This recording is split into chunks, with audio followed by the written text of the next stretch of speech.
भूर्भुवः स्वः तत्सवितुर्वरेण्यं भर्गो देवस्य धीमहि धियो यो नः प्रचोदयात्।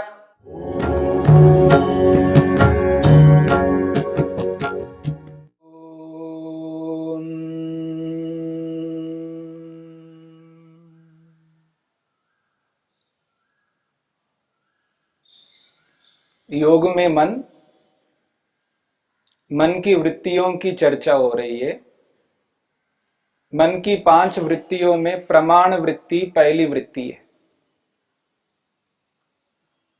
3 प्रमाण होते हैं, प्रत्यक्ष प्रमाण, अनुमान प्रमाण और शब्द प्रमाण, जिसे आगम प्रमाण शब्द से कहा है। प्रत्यक्ष प्रमाण की चर्चा हमने की है। जीवन में प्रत्यक्ष प्रमाण का सर्वाधिक प्रभाव पड़ता है,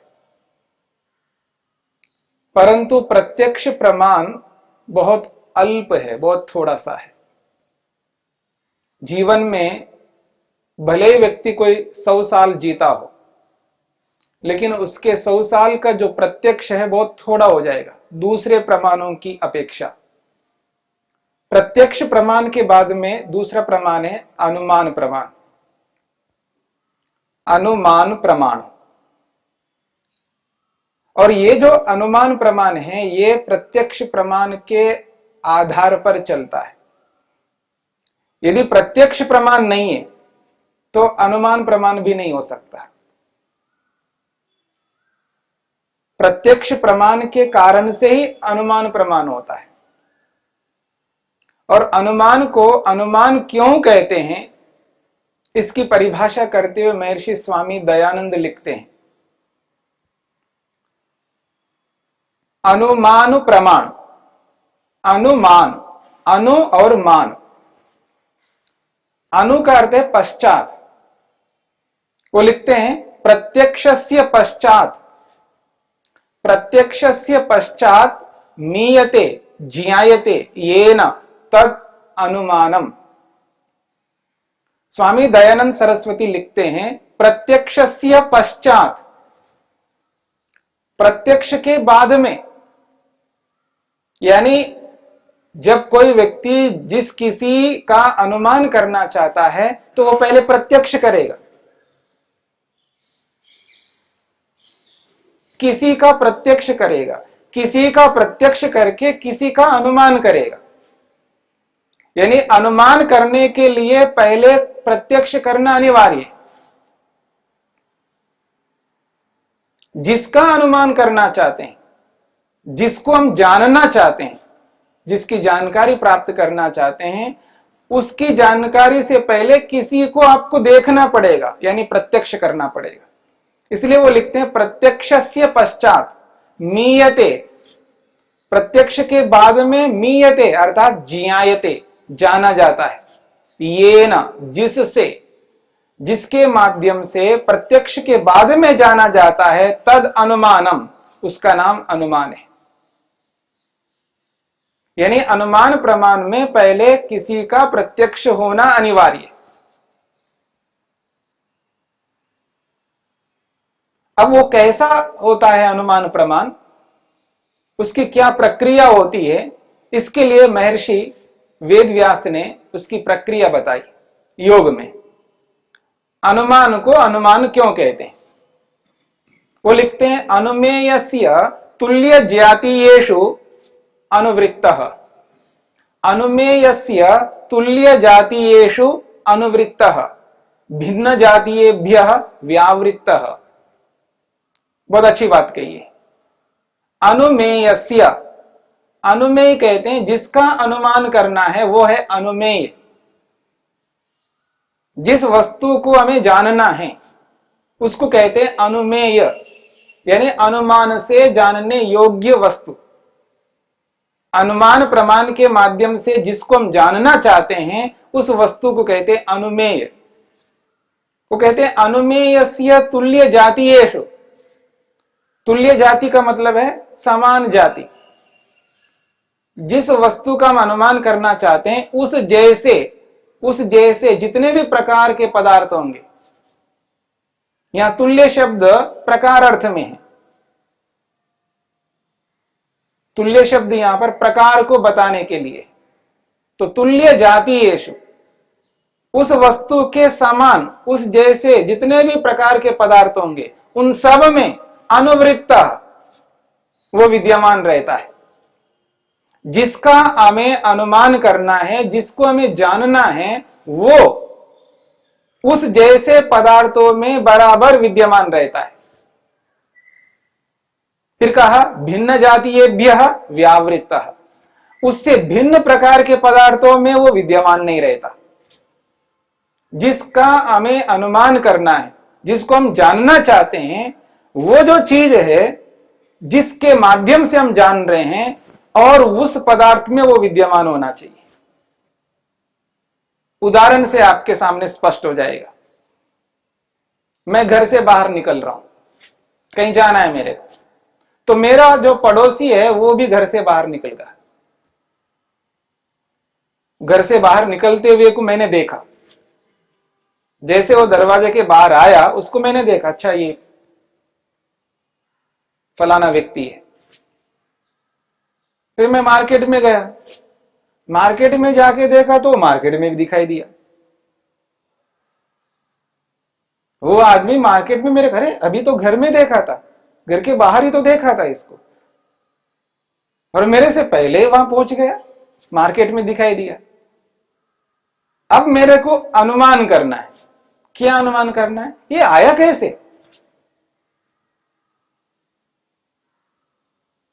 आया कैसे ये व्यक्ति? आदमी दिख रहा है ना, प्रत्यक्ष है ना, व्यक्ति सामने है,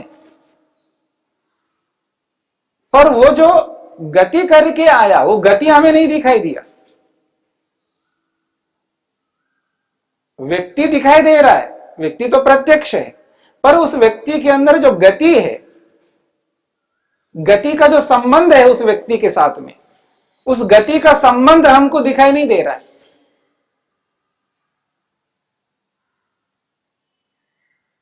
इसका मतलब है प्रत्यक्ष सामने विद्यमान है, लेकिन उसके अंदर जो गति है, उस गति का जो संबंध है वो दिखाई नहीं देगा। उसी का हमें अनुमान होता है। ये तो चल करके आया, गति करके आया, गति को थोड़ा देखा मैंने, गति का अनुमान कर रहा हूं मैं।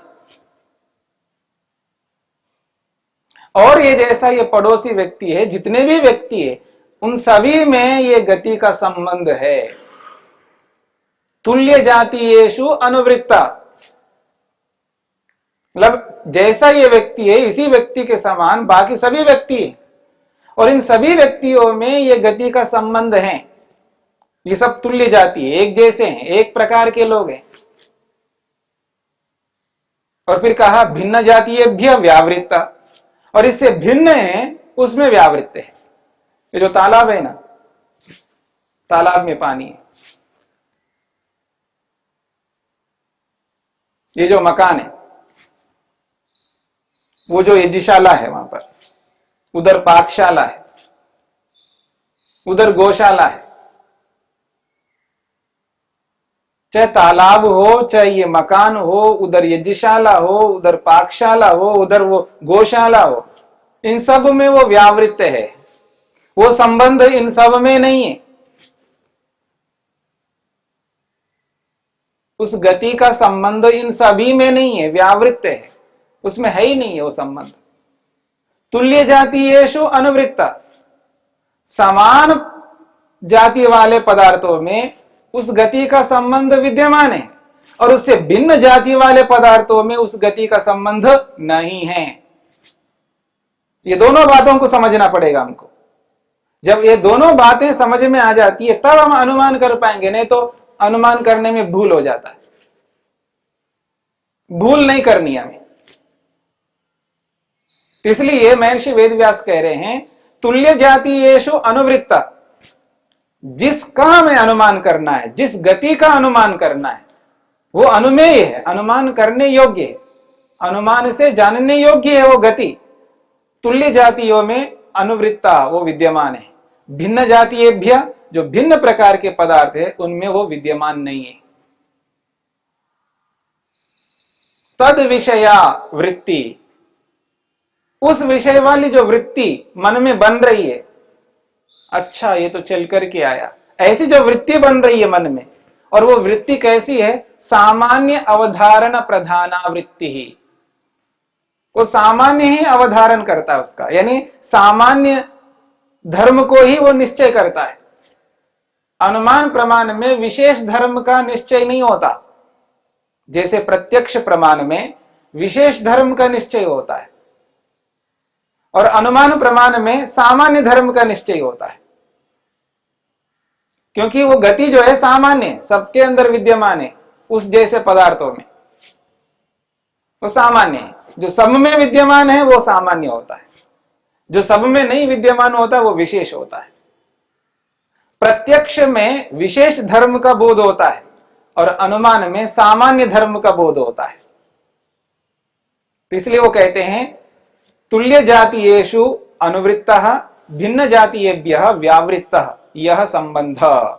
तद विषया, उससे संबंधित सामान्य अवधारण प्रधाना वृत्ति, केवल सामान्य धर्म का ही निश्चय करने वाली जो वृत्ति है, तत् अनुमानम, उसी को अनुमान कहते हैं।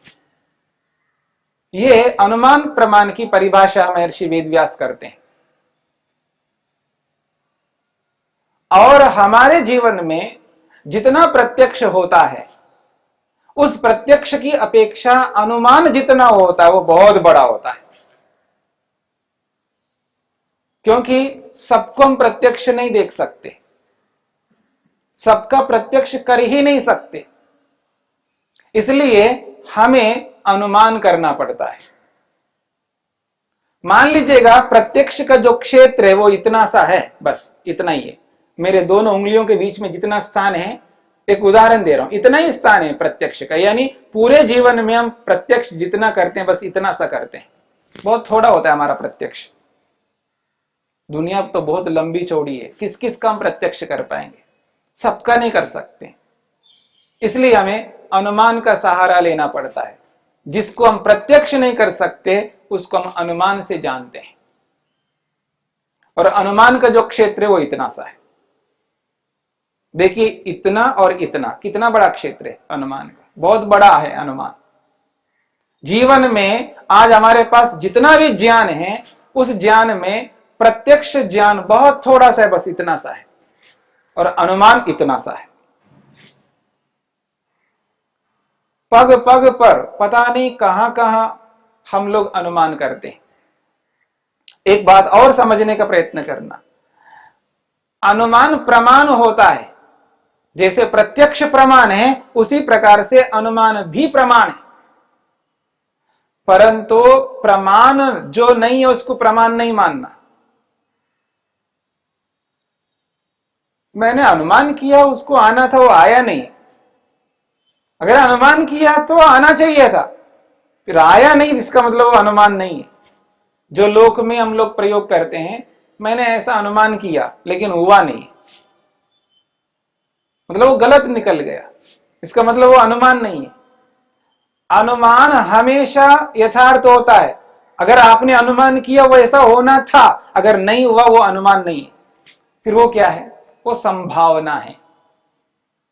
हम लोग लोक में संभावना को अनुमान शब्द से प्रयोग करते हैं, पर वो अनुमान अनुमान प्रमाण नहीं है, वो अनुमान संभावना है। संभावना है, उस व्यक्ति की आने की संभावना है, आ भी सकता है, नहीं भी आ सकता है। बरसात होने की संभावना है, बरसात होने की संभावना है, निश्चित नहीं हूं मैं, क्योंकि मेरे पास प्रमाण नहीं है। हां, वास्तव में बरसात होगी ऐसा मेरे पास कोई प्रमाण नहीं, इसलिए मैं संभावना करता हूं। अगर मेरे पास प्रमाण होता तो मैं निश्चित रूप से कह सकता हूं बरसात होगी तो होगी फिर। इसलिए अनुमान को और संभावना को अलग करके देखना होगा। जीवन में जहां कहीं पर भी हम संभावना करते हैं उसको अनुमान प्रमाण के अंतर्गत नहीं लेना, लेंगे तो दोष उत्पन्न हो जाएगा, क्योंकि प्रमाण गलत नहीं होता। तो जहां जहां हम लोग संभावना करते हैं उसको संभावना ही मान करके चलेंगे, और जहां जहां हमने वास्तव में अनुमान किया यानी प्रमाण युक्त किया, प्रत्यक्ष पूर्वक किया है, क्योंकि वो प्रत्यक्ष पूर्वक होता है, प्रत्यक्ष के बाद में ही अनुमान होता है। धुएं को देखा तो अग्नि का अनुमान किया हमने, धुएं को देखा अग्नि का अनुमान किया, तो यानी धुआं प्रत्यक्ष है हमारे लिए, और उस धुएं के पीछे जो छुपी हुई अग्नि है वो प्रत्यक्ष नहीं, उसका हम अनुमान करेंगे। तो जहां जहां हम अनुमान करते हैं वहां एक प्रत्यक्ष होता है, एक अप्रत्यक्ष होता है। तो अनुमान का मतलब ये भी समझ सकते हैं, प्रत्यक्ष से अप्रत्यक्ष का बोध होता है। एक प्रत्यक्ष होता है और एक अप्रत्यक्ष होता है, तो प्रत्यक्ष के माध्यम से अप्रत्यक्ष को जानते हैं अनुमान में। पूरी दुनिया में जो कोई भी अनुमान करता है उस अनुमान के पीछे यही प्रक्रिया रहेगी, एक प्रत्यक्ष होगा और एक अप्रत्यक्ष होगा। प्रत्यक्ष से अप्रत्यक्ष का बोध करते हैं, ज्ञान करते हैं, उसी का नाम अनुमान है। और ये अनुमान हम अपने जीवन में निरंतर करते जाते हैं।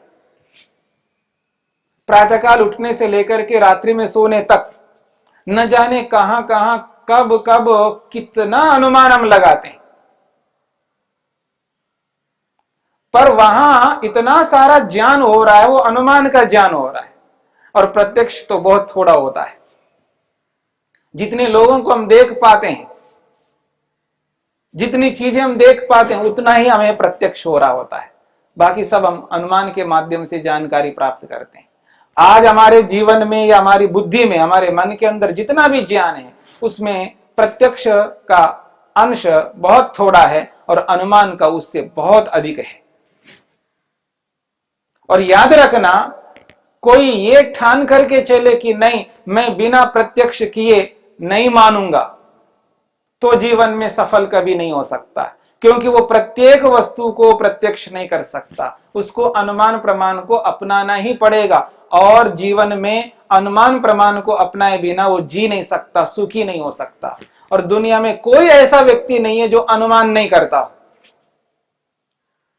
और जो कोई व्यक्ति ये बोलता है मैं बिना देखे नहीं मानता, बिना देखे नहीं मानता, वो अनुमान करता हुआ भी, अनुमान प्रमाणों का प्रयोग करता हुआ भी फिर ये रट लगा के रखता है, नहीं मैं बिना देखे स्वीकार नहीं करता। तो सबको हम देख नहीं सकते, इसलिए इस बात को समझना है कि अनुमान प्रमाण को लेकर के हमें चलना है और उनका प्रयोग करते हुए हमें दुखों को दूर करना है, क्योंकि प्रमाण का जो प्रयोग है वो दुखों को दूर करने के लिए होता है।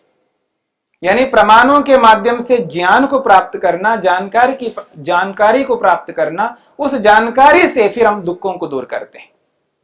तो ये अनुमान प्रमाण है।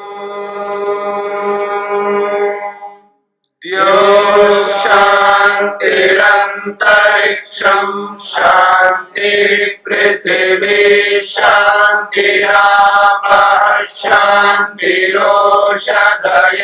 शांतिः वनस्पतयः शांतिर्विश्वे देवाः शांतिर्ब्रह्म शांति सर्वं शांति शांतिरेव शांति क्षमा शांतिरेधि। ओम शांति शांति शांति।